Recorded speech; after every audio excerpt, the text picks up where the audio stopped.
Hello, welcome to our Headteacher's vlog and welcome to Noah and Jago. Nice to see you again, boys. Have you got some questions for me? Yes, can you tell us about Red Nose Day?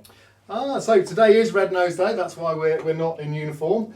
Myself or yourselves are not in uniform. To be honest, Red Nose Day makes me think about school when I was at school, because I'm old enough to remember the first Red Nose Day. If there's any parents out there, they might be as old as me, they might not be. So the first Red Nose Day, I was in year 10, I think, at school. And I remember very clearly trying to find red noses, because the country had sold out of red noses because it was so popular. And I remember cycling to school, because I used to cycle to school, and stopping in every shop along the way to try and buy a red nose, because we were allowed to wear our red nose for the day. I suppose it makes me reflect on how school's changed. And if I think about some of the things that school was like, and some of the things we now have in school, it's a very different place. For example, we didn't have mobile phones, didn't exist.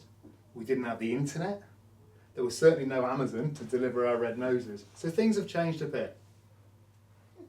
So how has school changed since then? So school itself, so the curriculum in school has changed quite significantly. However, the two pillars, and what I call the two pillars of curriculum, of maths and English, haven't changed at all. They are the most important things that we do in school, because if you're not literate and you're not numerate by the time you leave school, actually we failed you as teachers. It's really, really important, and I would urge parents to get involved with their children at home, and to ask about maths homework, and to ask them questions about maths. So for example, you know, the latest budget and the cost of childcare and things. Ask about it, talk about it, and to encourage reading at home particularly. So if you are able to encourage reading, I know I read various sports bits with my son. We are Man United fans, sorry, you're not a Man United fan. No, so we read about the latest updates on Man United together. And that's a nice way of doing it, because he's never going to read great long books, it's not his thing. My daughter loves reading books, but my son doesn't, so we do it that way instead. So curriculum has changed beyond that.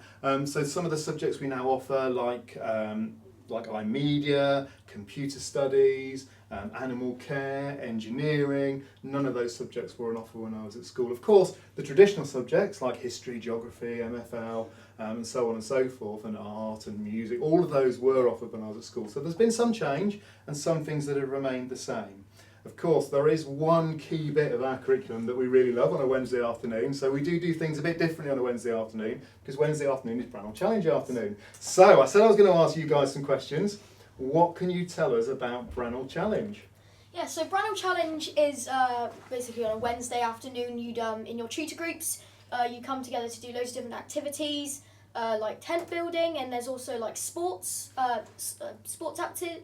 activities with the less known sports like lacrosse, hockey, etc. And more recently, during Brannel Challenge, me and everyone else involved with the Shrek production, the school musical, have been doing rehearsals of that. So it's been coming on pretty well, and Jago's been doing some different stuff. So yes, so I've been doing something that I call the Crest Awards. So we like doing kind of like a science practical where we like try and make stuff, and like we're trying to win an award from doing it. So like you could do like my group are basically making gummy bears, and we've made them and they were actually really good. So yeah, Miss Russell was helping us with that. So yeah. Fantastic, sounds like a lot of fun. Yes. And a bit different on a Wednesday afternoon. Great, thank you for that. So I suppose, because it is Red Nose Day, we should finish with something a little bit different. So just this morning, I'm a bit absent-minded. So this morning I was meant to be having my breakfast, but I accidentally ate my cat medicine this morning. Don't ask me, meow. okay, moving swiftly on. Thank you very much to Mr Liles for chatting to us. We look forward to seeing you again next week, and I'm sure everyone does at home. And I guess that leaves one more thing to say. Have a great weekend!